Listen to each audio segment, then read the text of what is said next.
नमस्कार साथियों 3 तारीख को विधानसभा चुनाव के नतीजे आने वाले हैं। वहीं एग्जिट पोलों ने भी हर किसी की धड़कनें बढ़ा दी हैं। वहीं फलोदी का सट्टा बाजार राजस्थान में भाजपा की सरकार बनने का दावा कर रहा है। हमने आज फलोदी सट्टा बाजार पहुंचकर वहां के रंगबाजों से बात की तो उन्होंने क्या कुछ कहा, सुनी पूरी बात रंगबाजों के मुख से।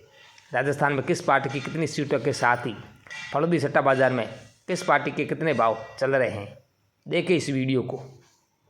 कैसे रुझान लेते हो, किसकी सरकार बन रही है आपकी बात? रुझान के हिसाब से तो इस बार ऐसे तो फाइट है, लेकिन जिससे हम आकलन लेते हैं, हम अपना सर्वे करते हैं, उस हिसाब से बीजेपी की गवर्नमेंट बनने के चांस है। कितनी सीटें आ रही बीजेपी की लगभग अभी 110 के आसपास सीटें आ रही है। सट्टा बाजार का ये अनुमान है और अनुमान हम सभी जगह कॉल करके पूछते हैं, चाहे व्यापारी हो, चाहे दुकानदार हो, चाहे कोई लोकल हो, चाहे वहाँ का सरपंच प्रतिनिधित्व हो, चाहे किसी नेता का समर्थक हो, सबसे पूरा सर्वे लेने के बाद हम अपने हिसाब से ये सब आकलन करते हैं। फलोदी सट्टा बाजार तो छत्तीसगढ़ को लेके क्या बता रहे हैं? छत्तीसगढ़ में वहाँ पे कांग्रेस की सीटें आ रही है और कांग्रेस की सरकार बन रही है। सट्टा बाजार का ये अनुमान है। एमपी में किसकी सरकार बना रहे हो? एमपी में जो एग्जिट पोल आए हैं उसके बाद से सट्टा बाजार का अनुमान थोड़ा चेंज हो गया है, 10-15 सीटों का उठफेर हो गया है। उससे पहले वहाँ पे कांग्रेस की सरकार बन रही थी, लेकिन एग्जिट पोल आने के बाद ये थोड़ा उठफेर 10-12 सीटों का हुआ है। वहाँ पे हमारा अनुमान था लगभग बीजेपी की 168 सीटों का मध्य प्रदेश में, और जैसे ही एग्जिट पोल आए उसके बाद 15 सीटें बढ़ गई है और सट्टा बाजार का अनुमान है कि 120 सीटें बीजेपी की आ सकती है। ये आप अनुमान कैसे लगाते हो? अनुमान का तरीका वही है, नेताओं की भीड़ देखते हैं, रैलियाँ देखते हैं, उनके समर्थकों को देखते हैं, उन नेताओं के खिलाफ एंटी इंकमेंसी देखते हैं कि उनका जातीय समीकरण क्या बैठता है, कहाँ पे कौन मजबूत है, कितनी सीटें पर कांग्रेस मजबूत है, कितनी सीटों पर बीजेपी मजबूत है। उस हिसाब से हम अपना आंकलन निकाल देते हैं। क्या कभी आंकलन आपका कभी गलत भी गया है? देखिए, आकलन है और एक तरीके से आप शर्त मान लो तो कभी कभी गलत भी चला जाता है, कभी सही भी हो जाता है, लेकिन ये कह सकते हैं कि 70% सही जाता है।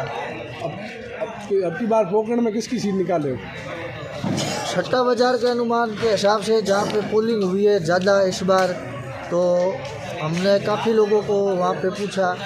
पोखरण में प्रतापपुरी जी की जीत हो रही है सट्टा बाजार के अनुमान से, जातीय समीकरण को देखते हुए प्रतापपुरी जी महाराज जीत रहे हैं। भाव के हिसाब से आपको पिछली पोलिंग के बाद में आप भाव कुछ और बता रहे थे, अब आप भाव और कुछ है, इसका क्या कारण है? इसका कारण तो यही है कि काफ़ी लोगों को लग रहा है कि भाई वहाँ पे टक्कर है, तो टक्कर है तो थोड़ा भाव तो ऊपर नीचे चलता है। मारवाड़ में कितनी सीटें भाजपा के पक्ष में आएगी, कितनी कांग्रेस के पक्ष में? मारवाड़ का इलाका है अशोक जी गहलोत साहब का, उनका काम का प्रभाव कितना है, उनके पास योजनाओं के मुद्दे कैसे हैं, जनता किस ओर देखती है। जैसे कि बीजेपी के पास अभी मुद्दे थे कि महिला दुष्कर्म का हो या पेपर लीक का हो, अब युवा किस ओर चले। उसके बाद जो मारवाड़ में अपने इलाके में चुनाव होता है वो सारे मुद्दे धरे रह जाते हैं और जातीय समीकरण के हिसाब से चुनाव होते हैं। सट्टा बाजार के हिसाब से किसकी सरकार बन रही है? बीजेपी की सरकार ही बनेगी। कितने पैसे के भाव? 25-30 पैसे का भाव बीजेपी सरकार का और कांग्रेस का भाव है 4-5 रुपये का। कितनी सीटें दिला रहे हो? 120 भाई दिला रहा हूँ और ये एग्जिट पोल में 110-12 बता रहे हैं। काफी जनरल वाले तो कांग्रेस को वोट बता रहे हैं।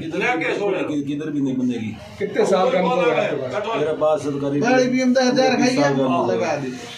कितने साल से चल रही है सट्टा बाजार? सट्टा बाजार 4.5 साल से चल रही है। मेरे चल रही है। पोखरण में किसकी सत्ता है? पोखरण में ये प्रतापपुरी। क्या भाव है? उनका भाव सिर्फ 25 पैसा है। लॉट में ये बीजेपी खेमसर वो भी उसका भाव 25-30 पैसा है। ओशिया भी भाव 18 सियोल।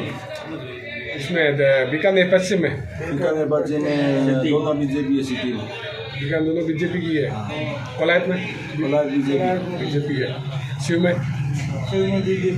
शिव में भी उनकी टक्कर है, इनकी बीजेपी और रविंद्र सिंह की नहीं है, फतेह खान की। जी तो आकलन बताइए, इसके क्या सर्वे वगैरह करा दो या कैसे कुछ क्या करते हो? सर्वे तो निकालते हैं, सब सर्वे वगैरह निकालते हैं। मारवाड़ की 33 सीट है, उसमें से करीब 23-24 सीट बीजेपी लेके आ रही है।